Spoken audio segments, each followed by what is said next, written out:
Ron Wiseman couldn't wait to get home to Amy, his beloved wife of 10 years.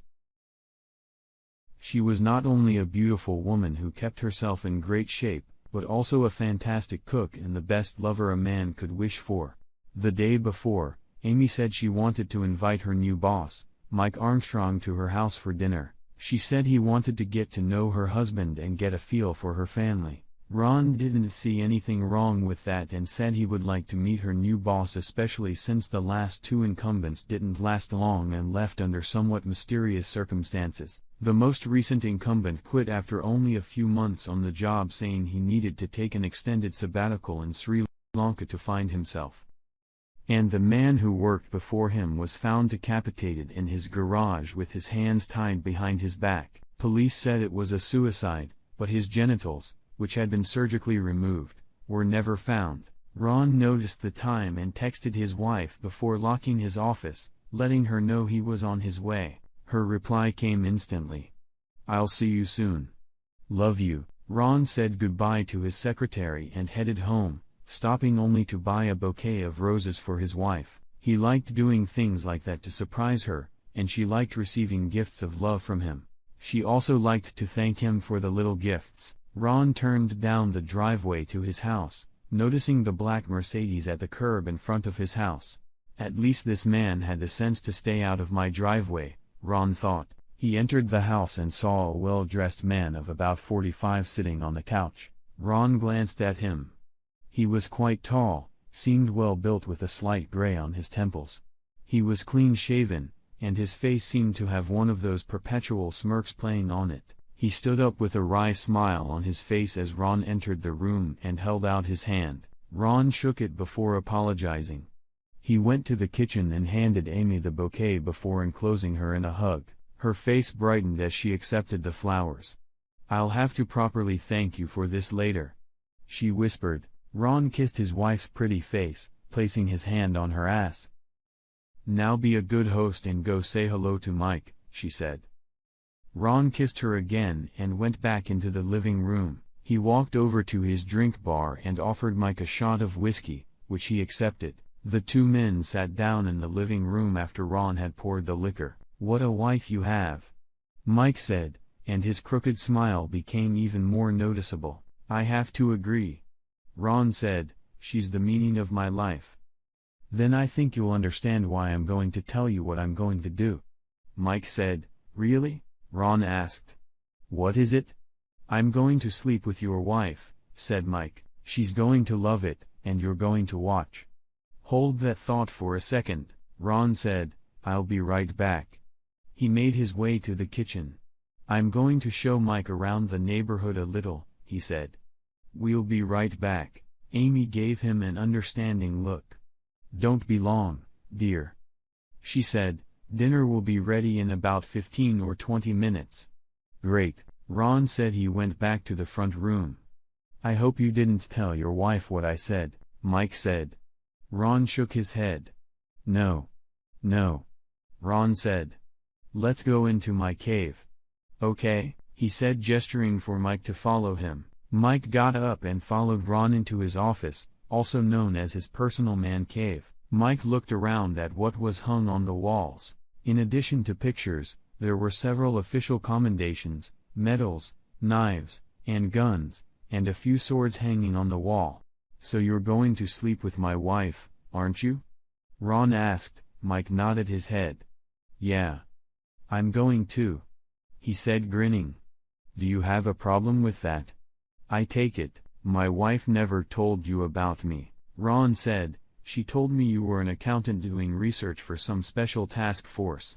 He said. "Yes," Ron said, "it's true that I'm a CPA, and, yes, I do work for a joint federal and private task force, but I wasn't always an accountant." "Oh," Mike said. Ron pointed to items on the wall. "You know, I was in the army once. I was a scout sniper at the time," Ron said. "Most of my 150 confirmed sniper kills were from 300-600 meters away, but I've successfully hit targets as far away as 1,200 meters. That's over a kilometer. And at that distance, you never hear a shot. 1 second you're alive and breathing, the next you're dead." He pulled out a desk drawer and ran his hands over his knife collection. Mike wasn't very comfortable by this time, and it got worse when Ron pulled out one very large knife. "I'm also perfectly fine with close-range kills," he said, holding the sharp blade where Mike could see it. "There's nothing like seeing your enemy amid his last breath, up close and personal." Mike's face turned white and the smirk disappeared. "Look, Ron. There's nothing personal about this," Mike muttered. "Oh, but it is, Mike." Ron said, "You just told me you were going to sleep with my wife and you expect me to watch. That makes it very personal to me. I just want you to know what you're risking. You see, I believe in the old adage that an ounce of prevention is worth a pound of cure. I'm sure you understand." He looked at his watch. "Oh, I think dinner's about ready.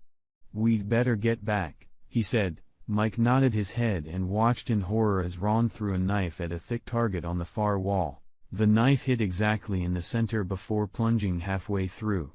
"I like practicing," Ron said to Amy's ash-pale boss. They headed into the dining room where Amy set a table for three for them, placing the bouquet Ron had brought home in the center. As always, she seated Ron at the head of the table, Mike to his left and herself to his right. They sat down, and Ron took Amy's hand. He held out his hand to Mike. "We like to say a prayer before we eat," he said. Mike gently took Ron's hand. Amy and Ron bowed their heads and closed their eyes. Mike followed suit, not knowing what to expect. "Lord," Ron said, "thank you for this food we are about to eat. Thank you for your many blessings for our home and our family. May you continue to bless us with your wisdom and grace. Amen. I hope everyone enjoys this," Amy said as she opened the plates to reveal succulent Cornish hen, one of Ron's favorite dishes. "I started cooking at overload heat this morning. It's delicious, honey," Ron said, taking a big bite. "Don't you agree, Mike?" Mike nodded nervously in agreement. "Yes. It's delicious," he said. "You're a wonderful cook, Amy." Ron noticed that Mike was looking at him nervously as he complimented Amy on her cooking. "Don't worry, Mike," he said. "I never kill anyone at the dinner table. Do I, darling?" Mike's face went pale as Amy nodded approvingly. "Not without good reason," she said. "It can get quite messy, and I really don't like having to clean blood off the tablecloth," she added. "After all, it's over 100 years old." "By the way, honey," Ron said, "Mike told me that he plans to sleep with you, and he wants me to watch. Did you know anything about that?" "Did you?" Amy asked. "No. He never said anything to me about it." She looked at Mike. "Is it true, Mike? Are you planning to sleep with me?" "Please, Amy, I didn't say that. Maybe your husband misunderstood me," Mike said, shaking his head. Ron pulled out a tiny digital recorder and pressed a button. "I'm going to sleep with your pretty wife." Mike's voice said, "She's going to love it and you're going to watch." Mike's face turned red as Amy shook her head. "What's the matter with you?" Amy asked. "We welcome you into our home, feed you, offer our hospitality, and this is how you repay us." "Please," Mike said. "It was just a joke.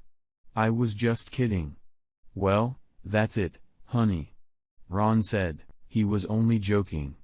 "I don't know," she said. "What's the punchline?" "I'm not laughing." "Look, that's not what I meant," Mike said, raising his hands. "Really? Is that what you said to the husband of the last wife you slept with?" Ron asked. "What are you talking about?" Mike asked. "I told you I'm a researcher. I checked you out when Amy told me about you," said Ron. "According to my research, you were quietly fired from Me Enterprises 3 months ago after you were named as the defendant in a civil suit for alienation of affection. The man who filed that suit was the husband of the woman he divorced after he caught the two of you naked in a hotel room." Mike lowered his gaze to his plate. "Is it true?" Amy asked Mike. "Yes," Mike said quietly. "I've done some things I'm not proud of, but that's all in the past." "Speaking of the past," said Ron, "I also learned that Mike's ex-wife was so tired of his cheating that she turned to a group called the Marriage Mutual Insurance Society, or MMA. Isn't that true, Mike? Yes. It's true. He said. I even saw the videotape of the punishment she was going to give him, Ron told Amy. Pretty brutal, actually. I would have thought it would make you change your habits, but that didn't happen, did it, Mike? Mike looked at him shocked. How do you know about that? He asked. It was supposed to be a secret. Mike, Ron said, shaking his head. I told you I'm a researcher. I have access to information you wouldn't believe. It was my task force that interceded on your wife's behalf, don't you remember? Ron looked at Amy. After we contacted his wife, she agreed to give him a choice. Either he would accept the punishment and stay in the marriage, or he would agree to a fair divorce settlement. I guess he didn't want the humiliation, so he agreed to the divorce. Ron looked back at Mike. You know, you really dodged a bullet with that one, he said. What kind of punishment was she going to give him? Amy asked. Brutal stuff, said Ron. Mike would have been tied up and severely beaten. He would be forced to watch his wife sleep with several men, not a very pleasant picture. Amy asked. Brandon, yeah, said Ron, right on his ass slowly. Mike wrinkled his nose at the memory. And your group saved his ass? Amy asked. Ron nodded his head. Unfortunately, obviously, he hasn't learned his lesson. Ron said. Maybe we should teach him that lesson, said Amy, here tonight. Ron nodded his head. Maybe you're on to something, honey, he said. He looked at Mike, who was shaking his head furiously. No. Please don't do this, he pleaded, shifting his gaze from Ron to Amy. Why not? Ron asked. Obviously, you didn't get the message before. Maybe we should teach you that it's not nice to sleep with other people's wives. I still have your ex-wife's number. Maybe we should invite her over to help teach you a lesson. And I have a lot of things I could use to cause you a lot of pain. Ron looked at Amy. You know, I still have that knife-throwing board in the basement, he said. What are you talking about? Mike said. You know, one of those moving boards used in the art of knife-throwing. You've probably seen them. An assistant, usually a half-naked woman, is sometimes strapped to the board, and the thrower has to get the knives as close as possible without hitting her. I think it was called the Wheel of Death. We can strip Mike naked, tie him spread eagle to the board, and see how close we can get to his balls without cutting them off, he said. He looked at Mike.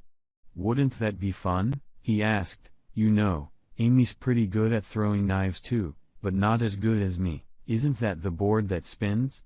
Amy asked. Ron nodded his head. Oh, yeah. That would be fun. We can place bets to see who gets closest. She looked at Mike. Oh, come on, Mike, that would be awesome. Mike jumped up from his chair and his face was white, his eyes wide open and his body physically shaking with terror. No, he said, you people are crazy. Look, it was just a joke. Please forget I said anything. He tried to turn away, but Ron grabbed him, spun him around and pinned him against the wall, keeping his hand on Mike's throat. Amy joined him with a 2-time serving fork in her hands. Sorry, buddy. We're not laughing. Ron said. Please, Mike pleaded. What do I have to do to make it stop? That's easy, said Ron. From now on, you will forget any thought of having my wife or any wife other than your own, and you'll be the epitome of professionalism. There will be no late nights and certainly no business trips out of town with Amy if I'm not there, and you'll treat every woman with the respect she deserves. That's it? Mike asked. Ron nodded. Yes. Pretty much, Ron said. Just know that I'll be watching, and if you screw up, you'll pay the price you should have paid a long time ago. Understand? Mike nodded his head. Good. Now is there anything you want to tell us? Mike nodded his head again. I'm sorry. I really am. I will never do anything like that to anyone else, he said. Please accept my apology and forgive me. Ron looked at his wife. What do you think, darling? He asked. Should we forgive him? Well, darling, she said, we do believe in forgiveness, so, yes, we will forgive him this time. Ron loosened his grip on Mike's throat. He looked at his wife. So what are we having for dessert? He asked. I made a really good cheesecake, she said. Would you boys like a piece? Ron looked at Mike, who was shaking with terror. Well, how about some dessert? He asked Mike, who shook his head. No. Thanks. He said.